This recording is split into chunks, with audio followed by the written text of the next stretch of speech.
ओम शांति। ओम शांति। आज 4 अगस्त 2026 दिन मंगलवार की साकार मुरली। आइए अब सुनते हैं मीठे मीठे बाप दादा के मधुर महावाक्यों को। मीठे बच्चे, बाप के राइट हैंड बनना है तो हर बात में राइटियस बनो, सदा श्रेष्ठ कर्म करो। प्रश्न, कौन सा संस्कार सेवा में बहुत विघ्न डालता है? उत्तर, भाव स्वभाव के कारण आपस में जो द्वैत मत के संस्कार हो जाते हैं वह सेवा में बहुत विघ्न डालते हैं। दो मतों से बहुत नुकसान होता है। क्रोध का भूत ऐसा है जो भगवान का भी सामना करने में देरी ना करे। इसलिए बाबा कहते हैं, मीठे बच्चे, ऐसा कोई भी संस्कार हो तो उसे निकाल दो। गीत, तकदीर जगाकर आई हूँ। ओम शांति। मीठे मीठे रूहानी बच्चों ने गीत सुना। रूहानी बच्चों अर्थात शिव बाबा जो सुप्रीम रूह है, उनके बच्चों आत्माओं ने शरीर रूपी कर्मेंद्रियों द्वारा गीत सुना। अब तो बच्चों को आत्म अभिमानी बनना है, बहुत मेहनत भी है। घड़ी घड़ी अपने को आत्मा समझ बाप को याद करना है। यह है गुप्त मेहनत। बाप भी गुप्त तो मेहनत भी गुप्त कराते हैं। बाप स्वयं आकर कहते हैं, बच्चों मुझे याद करो तो कल्प 5000 वर्ष पहले मुआफिक फिर से सतो प्रधान बनेंगे। बच्चे समझते हैं हम ही सतो प्रधान थे, फिर हम ही अब तमो प्रधान बने हैं। सतो प्रधान बनना है जरूर। गीत में भी कहते हैं, तकदीर जो गंवाई हुई है वह फिर पाने के लिए तदबीर कराने वाला एक ही सर्वशक्तिमान बाप है, क्योंकि सबको पावन बनाते हैं ना। बाप बच्चों को समझाते हैं, हे रूहानी बच्चों, अब तकदीर बनाने आए हो। स्टूडेंट स्कूल में तकदीर बनाने जाते हैं ना। वह तो छोटे बच्चे होते हैं, तुम छोटे नहीं हो, तुम तो बड़े बुजुर्ग हो, तकदीर बना रहे हो। हाँ, कोई बूढ़े बूढ़े भी हैं। बुढ़ापे से जवानी में पढ़ना अच्छा होता है। जवान की बुद्धि अच्छी होती है, यह तो सबके लिए बहुत सहज है। तुम्हारा शरीर तो बड़ा है ना, यह बेबी है, इतना नहीं समझ सकेंगे क्योंकि ऑर्गन्स छोटे हैं। स्तुति, निंदा, दुख, सुख, इन बातों को तुम समझ सकते हो। आत्मा तो बिंदी है, शरीर बढ़ता रहता है। आत्मा तो एक रस ही होती है, कभी घटती बढ़ती नहीं। उस आत्मा की बुद्धि के लिए बाप कस्तूरी जैसी सौगात दे रहे हैं, क्योंकि अभी तो बुद्धि बिल्कुल तमो प्रधान बन गई है, सो अब स्वच्छ भी बन रही है। यह चित्र तुमको समझाने में बहुत काम में आते हैं। भक्ति मार्ग में देवताओं के आगे जाकर माथा झुकाते हैं, पूजा करते हैं। आगे तुम भी अंधश्रद्धा से जाते थे, शिव के मंदिर में जाते थे। तुमको यह थोड़े ही पता था कि यह शिव बाबा है। बाबा से जरूर वर्षा मिला है, तब तो उनकी महिमा गाई जाती है। कोई अच्छा काम करके जाते हैं तो उनकी महिमा गाई जाती है। स्टैंप बनानी चाहिए शिव बाबा की। शिव बाबा गीता सरमोनाइजर, यह स्टैंप सहज बन सकेगी। वह बाप सबको सुख देने वाला है। बाप कहते हैं, मैं तुमको सुख धाम का मालिक बनाने वाला हूँ। बूढ़ियां भी यह तो समझती होंगी कि हम आए हैं शिव बाबा के पास, जो विचित्र है। उसने इस चित्र अर्थात तन में प्रवेश किया है। निराकार को विचित्र कहा जाता है। बुद्धि में रहता है, हम शिव बाबा के पास जाते हैं, जिसने यह टेम्परेरी चित्र धारण किया है। पतितों को पावन बनाए मुक्ति जीवन मुक्ति देते हैं, अथवा शांति धाम सुख धाम का रहवासी बनाते हैं। मनुष्य शांति के लिए ही कोशिश करते हैं। भगवान मिले तो शांति मिले, सुख के लिए पुरुषार्थ नहीं करते हैं। बस बाप के पास घर जाएं, भगवान मिले। इस समय सब मुक्ति की चाहना रखने वाले हैं। जीवन मुक्ति लेने वाले सिर्फ तुम ब्राह्मण ही हो, बाकी सब मुक्ति की चाहना रखने वाले हैं। जीवन मुक्ति का रास्ता बताने वाला कोई है ही नहीं। सन्यासियों आदि के पास जाकर शांति मांगते हैं। कहेंगे मन की शांति कैसे मिले? जो भी रास्ता बताने वाले हैं वह है ही मुक्ति में जाने वाले। मोक्ष क्या होता है वह भी बुद्धि में नहीं आता है। तंग होकर कहते हैं मुक्ति में जाएं तो अच्छा है। वास्तव में मुक्ति धाम है आत्माओं के रहने का स्थान। इतने सेंटर्स पर बच्चे हैं, सब जानते हैं कि हम नई दुनिया के लिए राज्य भाग्य लेते हैं। बाबा हमको नई दुनिया का राज्य देते हैं। कहाँ देंगे? नई दुनिया में देंगे व पुरानी दुनिया में देंगे। बाप कहते हैं मैं संगम पर आता हूँ। मैं ना तो सतयुग में न कलयुग में आता हूँ, दोनों के बीच में आता हूँ। बाप तो सबको सदगति देते हैं ना, ऐसे तो नहीं दुर्गति में छोड़ जाएंगे। सदगति और दुर्गति इकट्ठे नहीं रह सकते। बच्चे जानते हैं पुरानी दुनिया विनाश होनी है, इसलिए इनसे प्यार नहीं रखना है।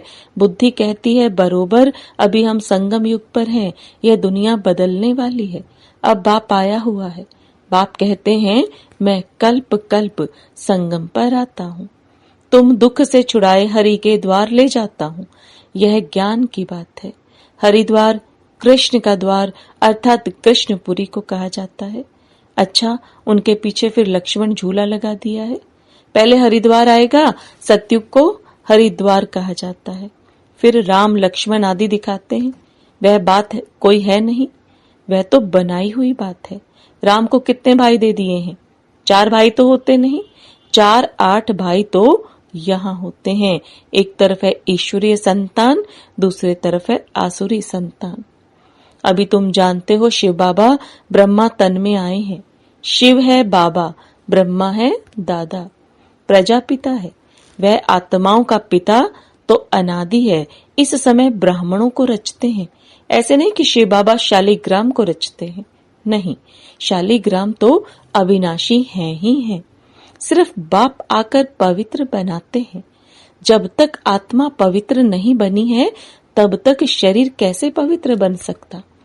हम आत्मा पवित्र थी तो सतो प्रधान थी, अभी अपवित्र तमो प्रधान है, फिर सतो प्रधान कैसे बने? यह तो सहज समझ की बात है। तुम इस समय खाद पड़ने से पतित तमो प्रधान हो गए हो, अब फिर सतो प्रधान बनना है। हिसाब किताब चुकतो कर सब शांति धाम व सुख धाम में आएंगे। आत्माएं निराकारी घर से कैसे आती हैं उसकी यादगार भी क्रिश्चियन लोग झाड़ में बल्ब लगाकर मनाते हैं। तुम जानते हो यह सभी धर्मों की अलग अलग शाखाएं हैं। वहां से आत्माएं कैसे नंबरवार नीचे उतरती हैं यह नॉलेज तुमको मिल गई है। हम आत्माओं का घर शांति धाम है। अभी है संगम, वहां से सब आत्माएं आ जाएंगी, फिर सब जाएंगे। प्रलय तो होने की नहीं है। तुम जानते हो हम बाबा से तकदीर बनाने फिर से स्वराज्य लेने आए हैं। यह कोई सिर्फ कहने मात्र नहीं है, याद से ही वर्षा मिलेगा। बाप कहते हैं देह सहित जो भी देह के मित्र संबंधी आदि हैं सबको भूल जाओ। चित्र और विचित्र है ना, विचित्र उनको कहा जाता है जिनको देखा नहीं जाता है। यह बहुत महीन बातें हैं। आत्मा कितनी छोटी है, उनको घड़ी घड़ी पाठ बजाना पड़ता है, और किसी की बुद्धि में ऐसी बातें हैं नहीं। पहले पहले तो यह बुद्धि में बिठाना है कि हम आत्मा हैं, वह हमारा बाप है, उनको ही पतित पावन हे भगवान कह याद करते हैं। दूसरी कोई जगह जाने की दरकार नहीं है, तो याद भी एक को करना चाहिए ना। भगवान को याद करते हैं तो जरूर उससे कुछ मिलने का होगा। फिर दर दर धक्के क्यों खाते हो? भगवान को तो परम धाम से आना पड़ेगा ना। हम तो जा नहीं सकते क्योंकि पतित हैं। पतित वहां जा ना सके। अभी तुम वंडर खाते हो। भक्ति मार्ग का पाठ कैसे वंडरफुल है। एक भगवान को ही याद करते हैं, हे ईश्वर, हे परम पिता, ओ गॉड फादर। जब वह एक ही है फिर दूसरे तरफ धक्के क्यों खाते हो? वह एक ऊपर में रहते हैं, परंतु यह सब नूंद है। ड्रामा अनुसार भक्ति करते हैं बेहद बेसमझी से। अभी तुम फिर बेहद समझदार बनते हो। श्रीमत पर चलने वाले ही समझदार बनते हैं। वह फिर छिपे नहीं रह सकते, वह सदैव श्रेष्ठाचारी काम ही करेंगे। बाप कहते हैं हम दुख हरता सुख करता हैं, तो बच्चों को भी कितना मीठा बनना चाहिए, बाप का राइट हैंड बनना चाहिए। ऐसे बच्चे ही बाप को प्रिय लगते हैं। राइट हैंड है ना, तुमको मालूम है लेफ्ट हाथ से इतना काम नहीं कर सकते, क्योंकि राइट हाथ राइटियस काम करते हैं, इसलिए इस राइट हाथ को ही शुभ काम में लगाते हैं। पूजा हमेशा राइट हैंड से करते हैं। बाप कहते हैं हर बात में राइटियस बनो, बाप मिला है तो खुशी होनी चाहिए। बाप कहते हैं माँ में कम याद करो तो फिर अंतमति सो गति हो जाएगी। मत और गत व गति करने की मत एक ही है। गाया भी जाता है ईश्वर की गत मत ईश्वर ही जाने, पतित पावन वही है, वह जानते हैं मैं मनुष्यों को पावन बनाए दुर्गति से सदगति में कैसे ले जाऊंगा। भक्ति मार्ग में कितनी मेहनत करते हैं, परंतु सदगति होती नहीं, फल कुछ भी मिलता नहीं। सदगति देने वाला तो एक ही बाप है। भक्ति में जो जिस भावना से पूजा करते हैं उनको वह फल देने वाला मैं ही हूँ। वह भी ड्रामा में नूंद है, उनको आपे ही मिल जाता है अपने पुरुषार्थ से। अब पवित्र भी अपने पुरुषार्थ से बच्चों को बनना है। बाप कहते हैं मीठे मीठे बाप को याद करो, वही सर्वशक्तिमान अलमाइटी अथॉरिटी कितना अच्छा बनाते हैं। तुम सब कुछ जान चुके हो, फिर बाप से वर्षा ले रहे हो। रचयिता और रचना की नॉलेज तुम्हारी बुद्धि में है, तुम जानते हो यह नॉलेज हमारे में नहीं थी। यज्ञ तप आदि करना, शास्त्र आदि सुनना, यह है शास्त्रों की नॉलेज, उनको भक्ति कहा जाता है। उसमें एम ऑब्जेक्ट कुछ है नहीं। पढ़ाई में एम ऑब्जेक्ट रहती है, कोई ना कोई प्रकार की नॉलेज होती है। हमको पतित से पावन बनाने की नॉलेज पतित पावन बाप ने ही दी है। सृष्टि के आदि मध्य अंत की नॉलेज बाप ने दी है। यह सृष्टि चक्र कैसे फिरता है, इसमें सभी एक्टर्स पार्टधारी हैं। यह अनादि नाटक बना हुआ है, यह बेहद की नॉलेज तो जरूर होनी चाहिए। तुम बच्चे जानते हो अभी हम घोर अंधियारे से निकल घोर सोझरे में जा रहे हैं। अभी तुम देवता बन रहे हो। यह भी समझाना है कि आदि सनातन तो देवी देवता धर्म है, जिसे हिंदू धर्म कह दिया है। धीरे धीरे यह बात भी समझ जाएंगे। बच्चों को खड़ा होना चाहिए, इसमें तो ढेर बच्चे चाहिए। दिल्ली में कॉन्फ्रेंस करनी पड़े। परिस्तान भी दिल्ली को कहा जाता है। यही जमुना का कंठा था, दिल्ली कैपिटल है, बहुतों के हाथ आई है। देवताओं की कैपिटल भी यह थी। दिल्ली में बहुत बड़ी कॉन्फ्रेंस होनी चाहिए, परंतु माया ऐसी है जो करने नहीं देती, विघ्न बहुत डालती है। आजकल भाव स्वभाव भी बहुत हो गए हैं ना। बच्चों को आपस में मिलकर सर्विस में लगना है। वे लोग भी आपस में नहीं मिलते हैं, जो राजाई ही उड़ जाती है। दो पार्टी हो जाती हैं तो प्रेसिडेंट को भी उड़ा देते हैं। द्वैत मत बड़ा नुकसान करती है। फिर भगवान को भी सामना करने में देरी नहीं करते हैं, नुकसान भी बहुत पाते हैं। क्रोध का भूत आ जाता है तो फिर बात मत पूछो। इसलिए बाबा कहते हैं गुड़ जाने गुड़ की गोथरी जाने। बाप बच्चों को सृष्टि के आदि मध्य अंत का नॉलेज सुना रहे हैं। अब कोई धारणा करे व ना करे, वह है पुरुषार्थ परमाधार। ऐसे नहीं कोई पर बाबा आशीर्वाद व कृपा करेंगे, इसमें कृपा आदि मांगने की बात नहीं। प्रेरणा से अगर योग और ज्ञान सिखलाना होता, फिर तो बाप कहते हैं मैं इस गंदी दुनिया में आता क्यों। प्रेरणा आशीर्वाद यह सब भक्ति मार्ग के अक्षर हैं, इसमें पुरुषार्थ करना होता है, प्रेरणा की बात नहीं। तुमको 3 इंजन मिली है इकट्ठी, वहां तो बाप अलग टीचर अलग मिलता है, गुरु पिछाड़ी में मिलता है, यहाँ तो ये तीनों ही इकट्ठे हैं। बाप कहते हैं मैं तुमको पूज्य बनाता हूँ, तुम फिर पुजारी बन जाएंगे। बड़ा युक्ति से समझाना है, ऐसा ना हो कोई बेहोश हो जाए। पहले पहले है 2 बाप की बात। भगवान बाप है, उनका जन्म शिव जयंती भी यहाँ मनाते हैं। जरूर स्वर्ग का मालिक बनाते होंगे।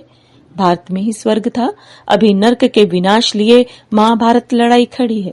जरूर बाप नई दुनिया की स्थापना कराने वाला भी है। बाप की श्रीमत पर ही हम कहते हैं कि भारत को हम पावन बनाकर ही छोड़ेंगे। अच्छा, मीठे मीठे सिकलदे बच्चों प्रति माता पिता बाप दादा का याद प्यार और गुड मॉर्निंग। रूहानी बाप की रूहानी बच्चों को नमस्ते। रूहानी बच्चों की रूहानी बाप दादा को याद प्यार, गुड मॉर्निंग और नमस्ते। धारणा के लिए मुख्य सार। जैसे बाप दुख हरता सुख करता है, ऐसे बाप समान बनना है, बहुत मीठा बनना है, सदा शुभ काम करके राइट हैंड बन जाना है। कभी दो मतें नहीं बनानी है, भाव स्वभाव में आकर एक दो को सामना नहीं करना है, क्रोध का भूत निकाल देना है। वरदान, स्वयं की स्मृति में रह अपने हर कर्म को संयम अर्थात नियम बनाने वाले अथॉरिटी स्वरूप भव। स्वयं की स्मृति में रह अपने हर कर्म को संयम अर्थात नियम बनाने वाले अथॉरिटी स्वरूप भव। अब आप दादा के वरदान को विस्तार में समझेंगे। जैसे साकार में स्वयं की स्मृति में रहने से जो कर्म किया वही ब्राह्मण परिवार का संयम बन गया। स्वयं के नशे में रहने के कारण अथॉरिटी से कह सकते थे कि अगर साकार द्वारा कोई उल्टा कर्म भी हो गया तो सुलटा कर देंगे। स्वयं के स्वरूप की स्मृति में रहने से यह नशा रहता है कि कोई कर्म उल्टा हो ही नहीं सकता। आप बच्चे भी जब स्वयं की स्थिति में स्थित रहो तो जो संकल्प चलेगा, जो बोल बोलेंगे व कर्म करेंगे, वही संयम अर्थात नियम बन जाएगा। स्लोगन, पवित्रता का पिल्लर मजबूत करो तो यह पिल्लर लाइट हाउस का काम करता रहेगा। पवित्रता का पिल्लर मजबूत करो तो यह पिल्लर लाइट हाउस का काम करता रहेगा। ये अव्यक्त इशारे अपवित्रता के बीज को भी समाप्त कर संपूर्ण स्वच्छ अर्थात पवित्र बनो। अगर बुद्धि में अशुद्ध संकल्प व पुराने संस्कार संकल्प रूप में भी टच होते हैं तो संपूर्ण वैष्णव नहीं कहेंगे। जैसे कोई अकर्तव्य कार्य देखता भी है तो देखने का असर हो जाता है, उसका भी हिसाब बन जाता है। इस हिसाब से सोचो तो पुराने संस्कार व अशुद्ध संकल्प बुद्धि में अगर टच होते हैं तो भी संपूर्ण वैष्णव व संपूर्ण पवित्र कैसे कहेंगे। ओम शांति।